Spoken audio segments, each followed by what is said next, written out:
Welcome in, everybody, to day 28 of Diddy or Didn't He here on RadioMisfits.com. I'm Pugs Moran, and I have been tirelessly covering everything about the Sean Diddy Combs trial that's been coming out of that federal courthouse in Manhattan now for, I don't know, 4 or 5 weeks. I've lost track. It's day 28, so 5 times. It's been weeks. That's all I can tell you. And we are ramping up. Today was a very big day. This is not going to be a extraordinarily long recap, as it was a big day, but not necessarily a whole lot of new information. Today was a big day because both the defense and the prosecution and the defense have rested their cases. Now, what does that mean? Well, I'll put it to you this way: the prosecution took. Well, they rested today. The prosecution's case. The prosecution's case has gone from day one of the trial to they rested today. The defense got a chance to make their case, and they did that in less than 30 minutes. The defense got up after all of these weeks of prosecution and witnesses and all of this stuff. The defense got up there today and said, Your Honor, we're good. Jury, let's do this. That's basically what the defense said. That's how confident they are, and they should be. If you've been listening to the show, you know that, my God, from the early days, from like the first week, it was looking like things were not going well for the prosecution. They were not making their case. And over the course of this trial, they never made their case. So here we are. We're expecting it to go to the jury by Monday. Closing arguments are set for Thursday and Friday. And let's go. I honestly, if it goes to the jury on Monday, I think this jury's going to wrap it up in about an hour. I don't expect this to be a very long jury at all. Well, see, here's the problem, though, with that. I don't think the jury's going to send them to jail for life, right? That's what the prosecution is looking for. I don't think the jury's going to do that, but the jury might get hung up on some little things, some little, and that might draw out whatever, deliberation that they have to do there. But honestly, I think that the jury's probably just going to get in there. They're going to say, let's vote. It's going to be unanimous the first time. They won't even have time. The lawyers won't even have time to go to lunch. I think that they'll be called back right away. I think it's going to be a quick decision. Anyway, let's get into what happened today. As we said, it was day 28. The prosecution's final witness, Homeland Security Investigation Special Agent Joe Churchillo, who's been on the stand now for a couple of days. Joe Churchillo has nothing to do directly with this investigation. He wasn't one of the agents on the scene. He didn't have any personal dealings with Diddy. What he's there for is as a summary witness. His job is to sort of make sense for the jury out of all of the different random bits of evidence that have been presented by the prosecution over the first 4 or 5 weeks of this case. And he's been on the stand now. He's a prosecution weapon. He's there theoretically to help the prosecution make their case for the jury. But, he's also gone up against that defense team in cross-examination. So he's been on the stand now for 3 days since last Friday. And I just don't know. I don't know that he made the case for the prosecution. He made some things make sense. Like, okay, so this text message that we heard about 3 weeks ago, this came in 5 minutes before the text message we heard last week, right? So he put everything in a timeline and made it make sense to the jury, but I just don't think that the jury's going to see his side of things. All right, here is a full list. Ready? This is a full list of every witness that the prosecution has called. And I got to tell you, this list is much larger than I don't remember half of these people. And I've been covering this. All right, let's start. The first one was Israel Flores. Remember Izzy Flores? Izzy Flores, he was the security guard. He was the security guard that did not take the money. There were there were 2 security guards and a guy who owns the security company. Izzy Flores did not take the money. He was the first person to testify for the prosecution. Then we heard from Daniel Phillip. He was a male escort. Then Cassie, remember Cassie was pregnant and we're like, oh, don't have the baby on the stand. Then we heard from Yassine Binda, who was another Homeland Security agent. Dawn Richard, a pop singer. Carrie Morgan, she's the friend of Cassie's who was there for one of the beatings. David James, another former assistant of Diddy's. Regina Ventura, Cassie's mom. I don't remember Regina Ventura. I don't remember her. Is that, God, I don't remember Regina Ventura. Shara Hayes, Sheree Hayes. Sheree Hayes. He's another, he's another sex horse that Diddy hired. So the two sex horses that we heard from, Daniel Phillip, and now we got Sheree Hayes. We also heard from Gerard Gannon, Homeland Security agent, Dawn Hughes, an expert psychologist, George Kaplan, another former assistant, Mila Morales, a makeup artist. I don't remember her. I don't remember half of these people. Frederick Zamore. I remember him. He was the general manager of La Hermitage Hotel Beverly Hills. He's a very, very dirty customer. Diddy. He was the guy that complained about how dirty the rooms were. Joshua Croft, he's a computer forensics agent for the government. Capricorn Clark, she was another assistant to Diddy that we heard from. Christopher Ignacio, LA police cop. I think he was with the Kid Cudi investigation. Lance Jimenez, LA fire department investigator. He was definitely a part of the Kid Cudi car bombing situation. We heard from a stylish Deontay Nash, Mia, a former assistant, Sylvia Oken, who is a chick who works at the Beverly Hills Hotel, Eddie Garcia. Eddie Garcia, he's that son of a bitch who took the payoff. Remember Eddie? Eddie was one of the security guards there at the Hotel Intercontinental when Diddy beat up Cassie. He took the money. Israel Flores didn't. Eddie Garcia did. Eddie Garcia was on the stand. And then we heard from Derek Ferguson. Derek Ferguson is the chief financial officer of Bad Boy Entertainment. That was an important one because he would have theoretically been the guy that would connect the dots to, Diddy's business as being a part of this crime organization. But I don't think that went well for him. Frank Piazza, forensic video expert, he was on the stand. Brianna Bongolon, remember her? Bongo? She was Cassie Ventura's friend. She testified. Enrique Santos. He's a tech analyst for the Southern District of New York in the AUSA's office. Jane, of course, Jane was the star. Jane, a.k.a. Daphne Joy, if you want to take a look at what she looks like, Daphne Joy, she was outed. Jane was just the worst. I swear to God, they had Jane up there for 6 days, and every day that she was up there, I was like, why does the prosecution think she's helping? Why is she still up there? She is just wrecking this case. After Jane, we had Andre Lamont. He was a Homeland Security agent. We heard from Jonathan Perez, another former Diddy assistant. Anaya Sankar. She is a paralegal in the AUSA's office. We heard from Delecia Pendland. She was on the stand for a couple of days, special agent, another summary witness who helped with some of the graphs and all that stuff. Brendan Paul, another former assistant. And of course, the final assistant that we've got, Joseph Trujillo, Agent Trujillo, finished up today. That's everybody that the prosecution brought up on the stand to somehow convince the jury that Diddy needs to go to jail for life. And the defense, nobody. The defense is calling nobody. The defense is like, this is nonsense. Seriously. No, I'm not a lawyer and I don't follow a whole bunch of these things this closely. This is my first time trying to do that. I mean, I do a current events talk show, and so I wax poetic and I offer hot takes on any number of, trends or topics of the day. But I've never really done a deep dive on a court case before, so maybe I'm learning some things here.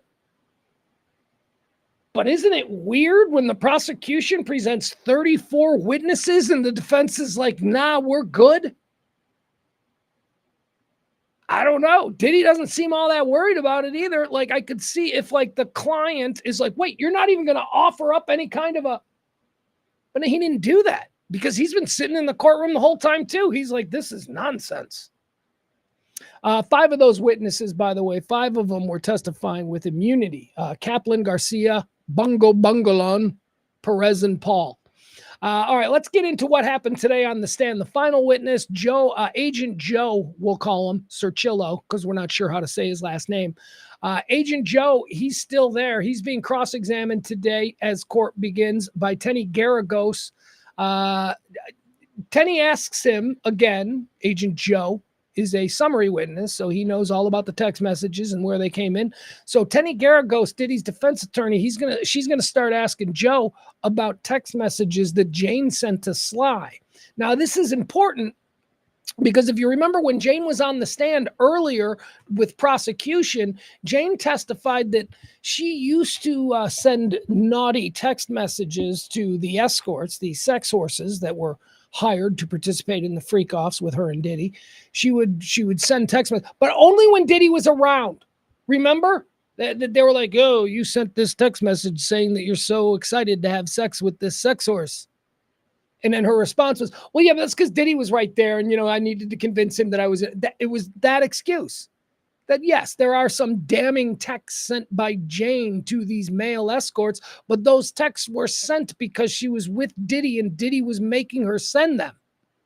We heard that. All right, well, now we've got Tenny Garagos up there with Agent Joe, the summary witness, and Tenny Garagos is like, hey, Joe, let me ask you about some Jane texts that weren't necessarily brought up with prosecution. And Joe's like, okay, yeah, there were some texts. We didn't include all the texts. No, of course not. Defense attorney Tenny Garagos reviewed text messages between Jane and the sex horse known as Sly. These go back to December of 2021. Jane wrote to Sly that she was thinking about one of their recent hotel nights. Jane wrote, send me something. So Jane, this is without Diddy be around. Remember, Jane said, I only text these guys when Diddy's there because that's what he likes. Diddy's not around. Jane is texting the sex horse, send me something. I don't know what that means. Is that a dick pic? She asking for, is that, I don't know, because it's vague. But anyway, Tenny Garagos, Diddy's defense attorney, says to Agent Joe on the stand there, explain this text message. Jane wrote to Sly that she was thinking about one of their recent hotel nights. Jane wrote, send me something. She then asked Sly if he could fly to meet her that night or the next day. When Sly said that he was busy with Christmas preparations with his family, that's Sly. He's sure, he's a sex horse. Everybody knows he's one of the finest sex horses out there, but he's also a family man. He also enjoys Christmas time with the kids. Possible you can be a sex. I'm sure porn stars have nice Christmases too. When Sly said that he was busy with Christmas preparations with his family, she suggested he just make it a day trip. So Tenny Garagos with Joe is like, hey, Joe, let's talk about some messages that the prosecution didn't bring up. How about this one between Jane and Sly, where Jane is trying to hook up with Sly outside of a freak-off. This is not in the planning stages of a freak-off. This is Jane. She's horny. And she's like, hey, Sly, you want to hook up for the day? And he's like, no. He's like, no, I'm doing Christmas stuff with my family. Remember, this is the 21st of December, so it ain't Christmas. She ain't asking him to fly out for Christmas. Saying, hey, you want to fly out and bone me? Jane says. And he's like, no. You know why he said no? Because Diddy wasn't paying. Because he wasn't being paid to be a sex horse here. This was just Jane in her spare time going, I'm fucking horny. Maybe that sex horse will fly out. And it's important. It's important. And the reason that Tenny Garagos presented this right here on the final day is because it's important. Jane lied. Jane lied when she said that, though, the only time she talked dirty and was interested in and was into it with the sex horses was when Diddy was there observing and taking notes, and she had to put on a good show for Diddy so that she convinced him so that the horrors would stop. No. Tenny Garagos comes up here and is like, what's this? You wanted to fuck him off the books. What's wrong with you? You're pretending like you're a victim. Like, this is the worst thing ever. You're trying to get this guy to blow off his daughter's Christmas pageant so that he can fly in for a day and bone you for free, I might add. All right. Then Jane, not Jane, but then defense attorney Terry Garagos went over some other text messages. And guess what? We got to learn about a brand new sex horse. That's right. We've heard from about 4 or 5 sex horses. Oh, we've got the Punisher. He was the fun one. We've got Philip, right? We got Paul. Paul is Diddy's personal trainer. We got Paul. We got Sly. We just talked about Sly. Sly's the porn star. Then early on in the case, remember we heard about the other sex horse? That guy got into some trouble with the feds because he tried to shoot up Trump's golf course or something. That guy, that sex horse. All right, so we've heard from about 4 or 5 sex horses. We got a new one today. Introducing, ladies and gentlemen, the newest sex horse, Leo. Leo, the sex horse. Defense attorney Tenny Garagos went over text messages between Jane in early April 22nd before allegedly meeting with an entertainer named Leo. Diddy Combs texted Jane saying that he was having crazy fantasies about her and Leo. Where does that come from? I get it. Because I've had this conversation with other dudes and they just can't wrap their minds around it. I think it's a possessive ego thing, but I'm like, I don't really give a shit. If I'm in a relationship with somebody that I love and they love me and we're like really happy and we like watching TV and going out to dinner and we make fun of the same friends together, we got this great relationship. If I get this great relationship and she's horny, right? And she's like, man, I'd really like to fuck a 28-year-old pool boy. I'm totally comfortable with that. I'm like, yeah, whatever. Don't do. Now, the thing Diddy does differently is that he's like totally into it, like in front of him. He's like, I want to be cucked right in front of him. I don't put that big of a premium on sexual intercourse. It's an act, okay? Dudes in prison do it just to get off. Right? The magic between a man and a woman, the exclusive magic is more, I feel, about intimacy, about connection, about dying for that person. Not about, I'm the only person who gets to put my wee-wee between her legs anymore. That's fucking stupid. And I've known more people who have destroyed relationships over possessiveness and over me. She was flirting with another guy and I can't. Oh, stop it. Flirting is fun. Probably makes her feel pretty. Probably makes her feel beautiful. Doesn't mean she doesn't love you with all your heart. And it doesn't mean that you have to now stop loving her. You dumb male ego slave. So long story short, Diddy seems to have a very different kind of take on relationships and possessiveness as I do. Although I don't know. I think Diddy might have a problem if like his girls, like Kid Cudi freaked out when she was running around with Kid Cudi. Yeah, I'm nothing like Diddy. All right, now that I'm thinking about it, I am nothing at all like Diddy. I'm just like, look, baby, if I can't satisfy you and you want to get off and it means nothing, go get it. That's where I am. And I'm being honest. It's because I would like to have that kind of a leash myself. Not that I have any opportunities. I mean, look at me. If you're a woman in a relationship with me, you don't have to worry about me. I'm not banging my secretary, okay? My secretary doesn't want to bang me. But I would like to know that if the option was there, then maybe, my wife wouldn't want to end our entire life together over me deciding that I wanted to have an orgasm. Anyway, we met sex horse Leo. He's new. He told her that he was having fantasies about Leo plowing Jane. Here's what he said. He said, baby, oh no, this is what Jane said. Combs texted Jane saying he had been having crazy fantasies about her and Leo. Jane responded, baby, I want to make love to you. I haven't selfishly had you to myself for 5 months. I'm fine with the other stuff, but I really just need you right now. All right. Again, it's Diddy's defense attorney showing this to Joe. Joe didn't show this. Here you go. You've got Jane, who's, hoping everybody believes she was a prisoner and all that. You got Jane saying, I love having sex with you and I'm fine with all the other stuff. She is saying she is fine with all the other stuff. All right. It says, baby, I want to make love to you. I haven't Jane to Diddy. I haven't had you to myself for 5 months and I'm fine with the other stuff, but I really just need you right now. To which Diddy responds, okay, whatever you want. That's it. He knows how to manage women. He knows. All right, baby, whatever you want, baby, whatever. Combs responded. He then, a few messages later, he asked if Leo would be free after we spend some one-on-one time. So it's like he really just wanted to get to the Leo stuff. Like he would rather watch Leo plow her than actually have a relationship with her. And, maybe Jane needs to take a look at herself. She's just a sex toy. She's not Kim Porter, right? Nobody's ever going to be Kim Porter. Kim Porter's the mother of his children. He loves her. Cassie could never be Kim Porter. Jane could never be Kim Porter.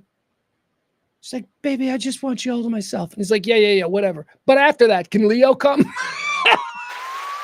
That's basically what this text exchange was. Okay, whatever you want. And then he asked later if Leo would be free after we spend our one-on-one time. The most important thing, Jane, is you and I spending one-on-one time together. But then Leo can come, right? You're cool with that? Leo can come by later. After the alleged meeting with Leo, Jane texted Diddy saying that she was still thinking about you loving all over me. Because remember, that's how the freak-offs went down. The freak-offs were her getting plowed relentlessly by some professional sex jockey, right? That's a freak-off. She gets plowed for hours. He can't go no more. Let's get another sex horse in there. Plow. And then when it's all over, like Diddy has like sex with her. Right? Remember, that's what we learned. Like when it's all over, that's when the women would get to be with Diddy. After they've had relentless sex for like 40 hours. I'm not kidding. We learn these things, these freak-offs, these debaucheries, these hotel nights, these king nights, whatever you want to call them. They would go on for days. But then at the end, they got to be with Diddy. They loved him. They were there by choice. All of these girls who were all of these girls who participated willingly in all of these things, these gross, disgusting things that by normal modern American standards on Main Street would cause people to go, ugh. No, this is their lifestyle. This is the rich people lifestyle. This is what they do. And all of these women were participating because of access to the lifestyle. He's an abuser. He's a drug dealer. He engages in illicit illegal prostitution, but he is not a racketeer. He is not a sex trafficker. None of that shit. Then Tenny Garagos made it a point to make sure that the jury understood that during all these freak-offs, discretion from the staff was very important. This is going to be a big point for the defense. They are going to show that not only were Diddy's dalliances, his freak-offs and all that, not only were they not in any way related to Bad Boy Entertainment, Sean John, the vodka brands, not only were they not related at all that, but even his personal staff had really no idea that these freak-offs were happening, other than the testimony that we've heard from assistants talking about setting up parties. But none of them were there. None of them, they all dropped things off hours ahead of time. And then Diddy and the sex people would show up and it would all be ready. So Tenny Garagos now is trying to get across to the jury that discretion, this was a personal thing with Diddy. This wasn't a part of his business, wasn't a part of his public persona. Discretion. Defense attorney Tenny Garagos reviewed records and text messages related to the hotel nights. Specifically one in January of 2023, when it appeared that Diddy and Jane were taking steps to prevent the staff from seeing a man involved in the party. When they were planning a hotel night, Combs texted Jane, "Can I walk in on you and Paul? I would like that." Jane responded yes, and asked him what time she should tell Paul to be there. Diddy responded, maybe 9:30, so he doesn't run into anybody. Jane texted Paul later, "Okay, let me make sure the coast is clear." So why is this important? This doesn't sound important. Well, but it does kind of prove that this was all stuff that Diddy was doing in his personal life, completely different from his professional life and all that kind of stuff. And here we have an example of how they were going around their staff's back. They didn't want people to know that sex horses were on the premise. Then Teddy Garagos, in her cross-examination of Agent Joe, she tried to establish how payments were made. Remember, this is an incredibly important aspect of this case, and it speaks to what I was just mentioning there, is that money.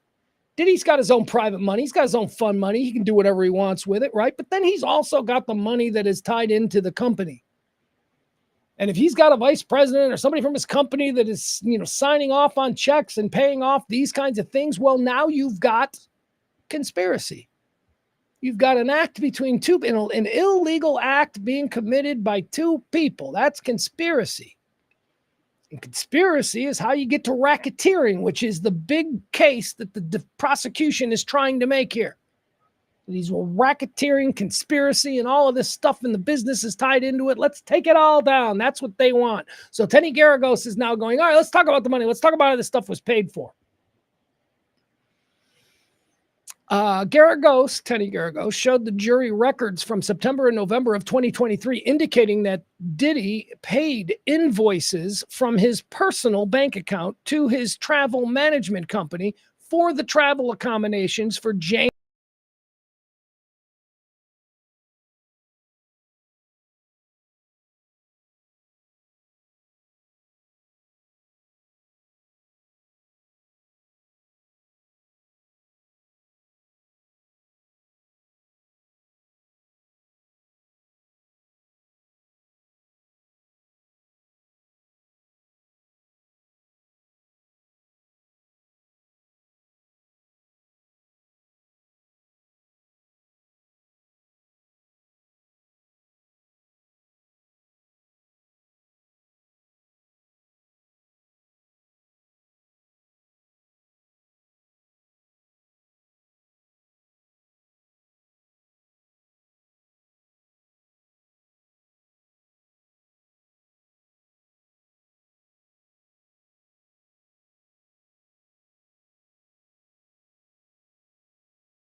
Suggesting that Diddy, as a part of his corporate apparatus, has somebody who's in charge of traveling, and therefore this is a business thing. That's what the prosecution put on the chart. Paid for by travel manager. The defense gets up today and goes, why did you put that on the chart? Here is proof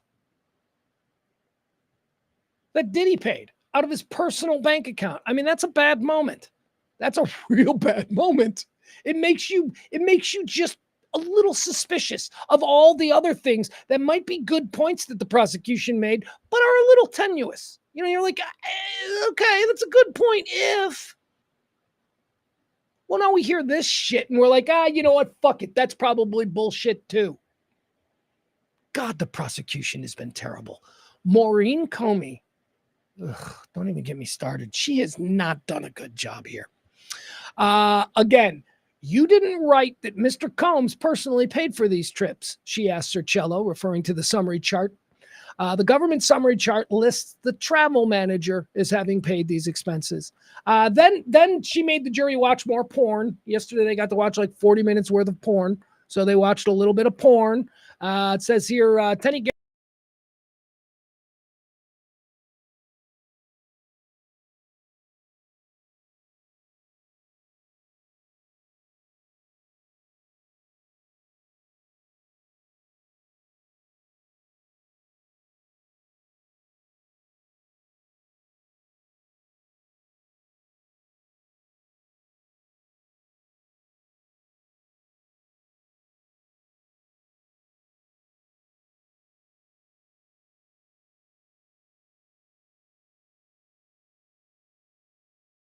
and seeing what one of these freak offs looked like. I mean, I've been hearing about them. I'll take a look. See, I absolutely will. And that was it.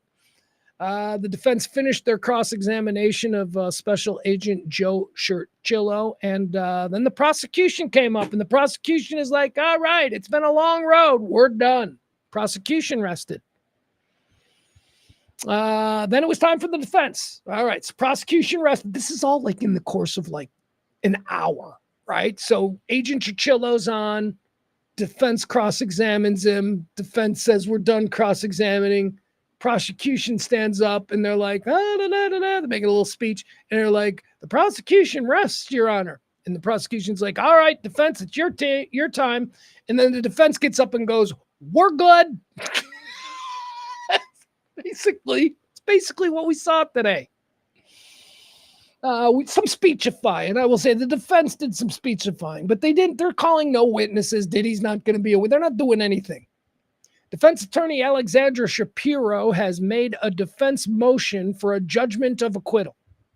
This is very standard. So when the prosecution rests, someone from the defense will stand up and go, Your Honor, I want an acquittal right now. They failed to prove their case, right? It's normal. And they do it every time.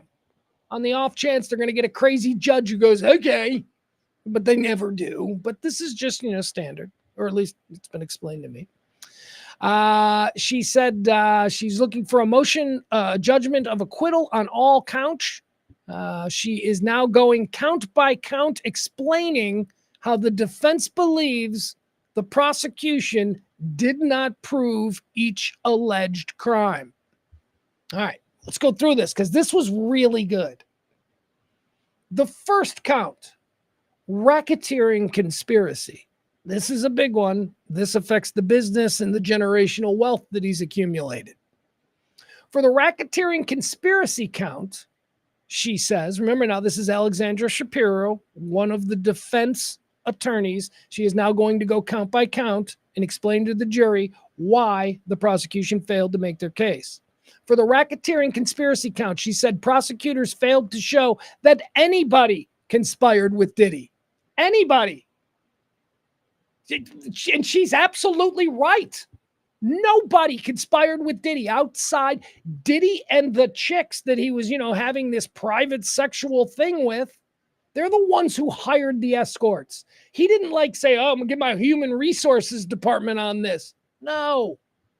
He did it all himself. He did it. He didn't do it himself. He actually put the girl in charge of it. Hey, Jane. Hey, Cassie. Hey, Gina. Hey, whoever. You want to book yourself an escort that you want to have sex with for 40 hours? Have at it. It says here, for the racketeering conspiracy count, she said prosecutors failed to show that anybody conspired with Diddy. She's quoted here now, there's at best thin proof that any of the other employees willingly participated in crimes with or for Mr. Combs, she said, adding that the exception was procuring small amounts of drugs. Yeah, that's it. A bunch of what did they do? What did they do that was illegal that you can say they were co-conspirators or whatever? You can't. They went out and got him drugs. They went out and got him Molly. Well, guess what? He's not being charged with that. So they're freely willing to go, yeah. We sent people to buy drugs. Not what he's being charged with.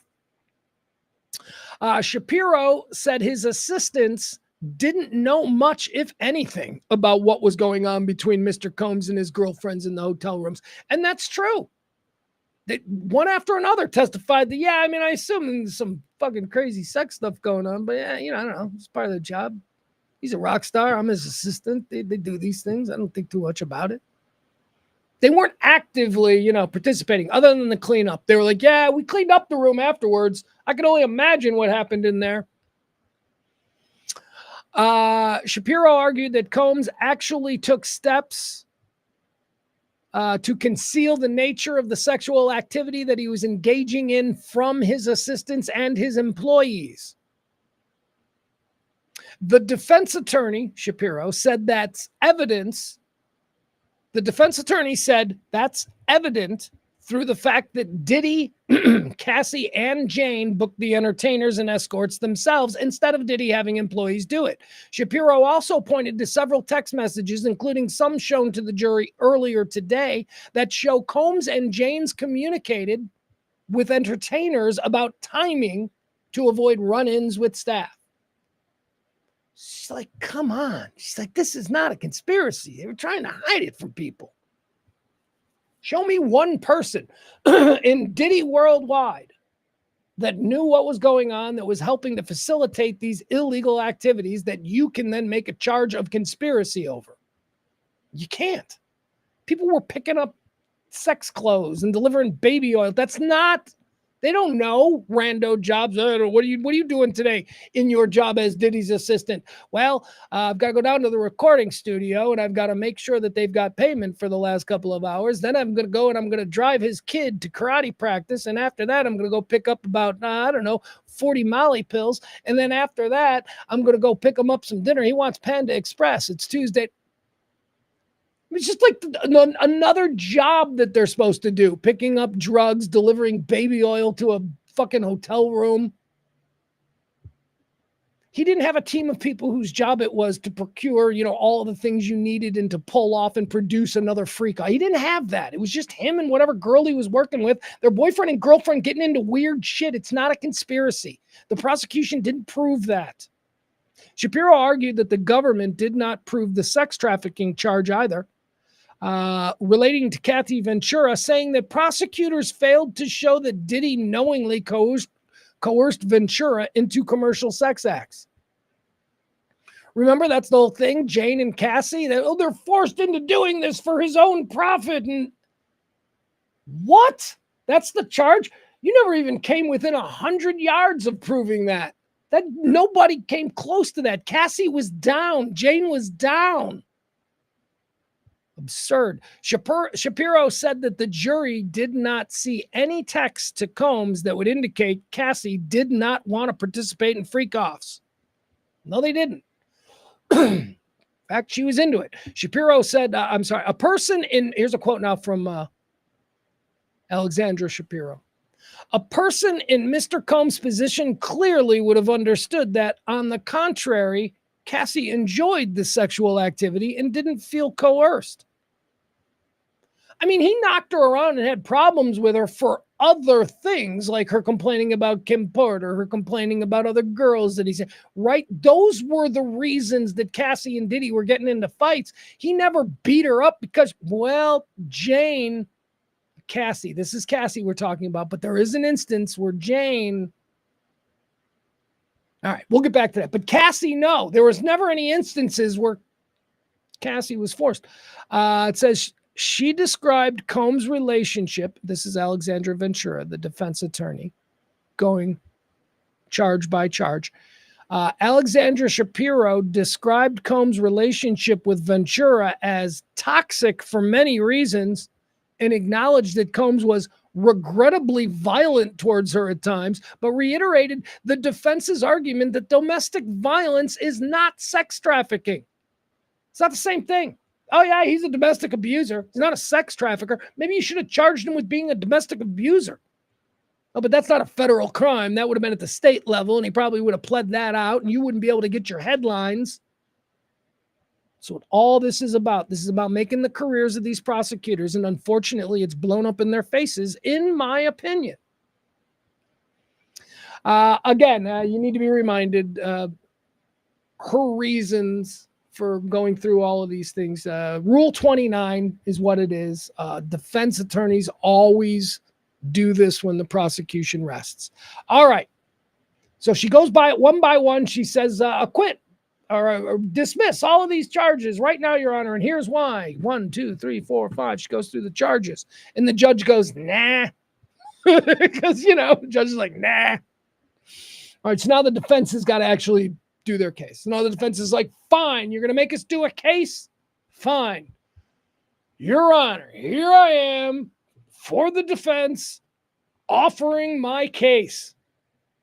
Defense attorney Anna Estavio, she presented the defense team's case and submitted a couple of exhibits into evidence She read messages from Cassie to Diddy.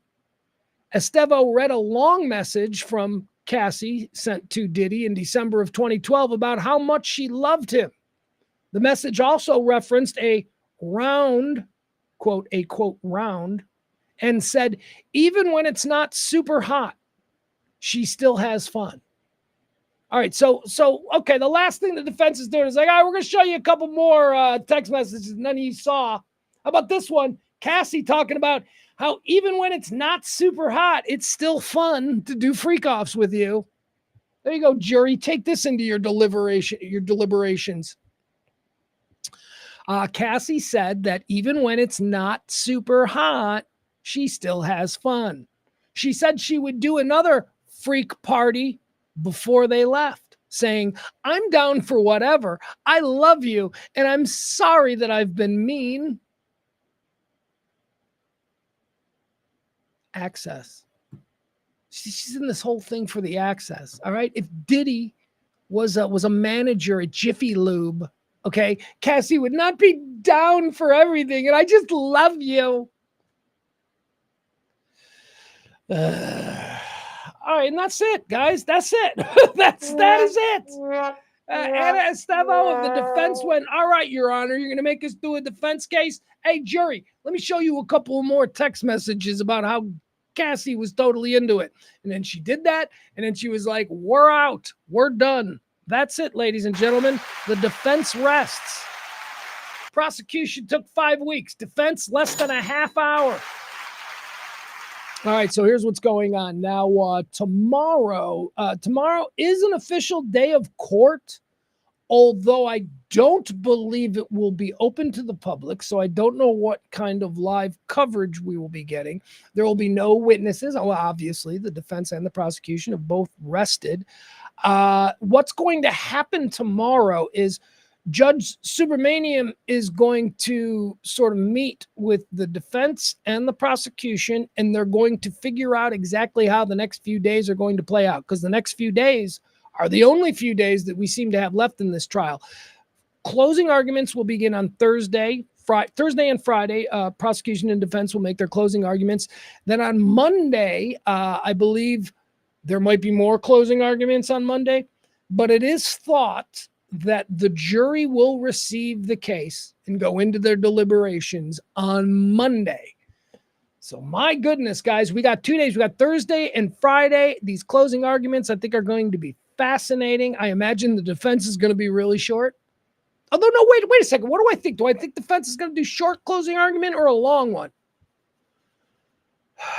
They're confident in their case. They probably feel confident in where the jury's head is at, so they don't want to say anything that would, I don't know. We'll find out. All right, folks, I must ask you, like, follow, subscribe, okay? All of that stuff. We're going to do, there's probably only about 4 or 5 more shows. I don't know how we'll be doing shows if the jury deliberates for like 5 days. I would assume that I will pop in and, do a little something. Maybe there'll be shorter shows, but we'll see how this plays out. Okay, again, tomorrow there will not be a show. More than likely no update tomorrow unless something big happens. But don't expect an update tomorrow. Thursday and Friday, we will be back on it. Diddy or Didn't He exclusively here on Radio Mitzvahs. I am Pugs Moran. Like, follow, subscribe, and we'll see. We'll see where this goes. Thanks, folks. Bye.